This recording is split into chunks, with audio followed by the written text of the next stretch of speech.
Many people don't realize that your relationship with God is the most important thing in your life, and just like any relationship, you should be working on it. If you don't, you might find your relationship with Him become fragmented and weak, like that one kid you haven't talked to since high school. So to help you with this, I have 5 things to do this week to help you grow closer to God.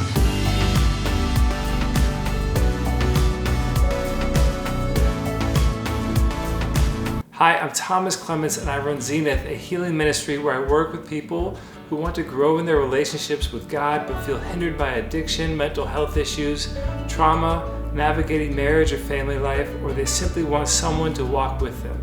If you would like to learn more about what Zenith offers, please visit zenithministries.com. It's 2024 and God is still with us. He's still good and He's still moving.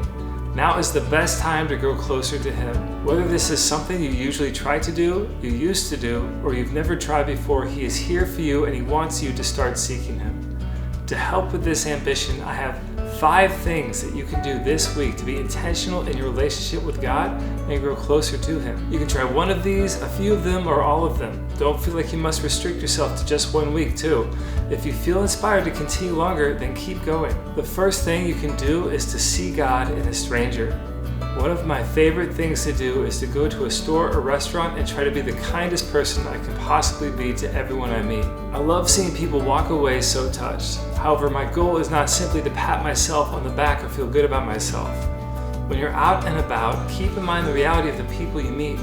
Each one of them is created in the image of God and is totally and unconditionally loved by Him. Whether they are Christian or not, every human being is special in God's eyes. When you view someone in this way and love them accordingly, you discover more of God. Number 2 is to find God in yourself. You can discover God more by loving yourself. Finding God in yourself showcases God's presence in your soul. God is within you. Close your eyes, quiet your mind, and speak to God who is closer to you than the air you breathe. Number 3, give up one simple thing you enjoy as a sacrifice. In the gospel, Jesus shows us the power of sacrifice. The sacrifice means to give something up for a greater good. And you can give this thing up for simply giving it up. However, you can also give it up because you know that by doing so, something better will come from it. For instance, Jesus gave up His life knowing that our salvation would come from it. You can offer up sacrifices in imitation of Jesus to help you to be more like Him, thus showing God you love Him even more than what you are sacrificing. This is a big part of the motivation for fasting, which Jesus says is needed on top of prayer at times in our Christian life. Some examples of simple things to give up are sleeping without a pillow, eating salad without salad dressing, taking cold showers, giving up coffee or other foods you enjoy, or only eating bread and water. The 4th way to grow closer to God this week is to read the Gospel of Mark. With 16 chapters, the Gospel of Mark is the shortest of the 4 Gospels.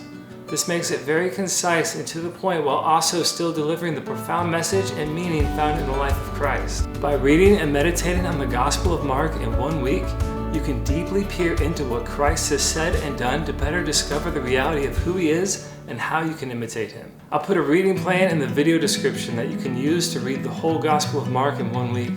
With this, you can embark on the journey through the birth, teaching, miracles, sacrificial death, and resurrection of Jesus in this week. There is a good bit of reading each day, but not too much. Make sure you leave some time to meditate and reflect on what you read to allow the reading to sink more firmly into your mind and soul. Finally, number 5, journal each day about moments in the past when God delivered you or you felt close to Him. God has always been with you in your life. Sometimes you need to think about it, and if you do, you will discover that He has come through for you many times before. Unfortunately, humans can be forgetful and easily move on too quickly from those times when God has helped us. Spend some time each day this week recalling those amazing moments when God has rescued you, helped you through a difficult time, kept you from getting seriously hurt, or helped you heal. There can be a lot to journal about. If these tips help you and you think they will benefit others, please share this video with your friends and loved ones. I would love to hear your thoughts on some other things that you can do to grow closer to God this week. If you have any ideas, please let us know by commenting below or sending us your thoughts at info@zenithministries.com.